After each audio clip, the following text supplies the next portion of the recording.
Bonjour, c'est une joie de vous retrouver pour cette méditation. Nous voyons le prologue de Jean. Nous commençons par le chapitre 1, verset 1.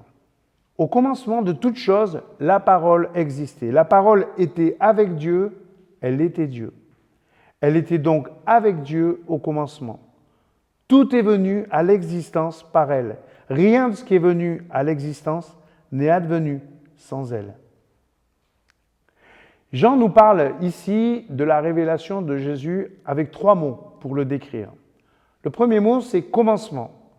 En démarrant son livre, comme a commencé le livre de la Genèse, qui parle de la création du monde, Jean nous fait entrer dans le monde avant le monde que nous connaissons. Nous voyons alors le Père et le Fils en train de planifier ce que sera le monde et tous ses éléments.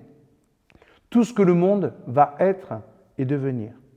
Oui, le monde deviendra ce que Dieu envisage. Il n'échappe à aucun moment à la souveraineté de Dieu. Deuxième mot, le mot parole. Le monde n'est pas le fruit du hasard et encore moins de la fatalité. Il y a une parole, un projet, une perspective qui anticipe l'évolution du monde. Il n'était pas et il ne sera pas ce qu'il est maintenant. Troisième mot, Dieu.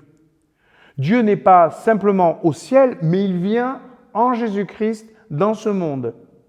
Il vient opérer les changements nécessaires pour réorienter le monde dans ce projet, cette parole qu'ils ont planifiée ensemble.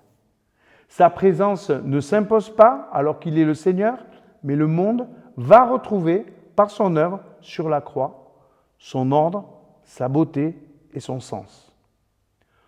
Dieu n'a donc pas fait que créer le monde, il vient désormais, en Jésus-Christ, le sauver.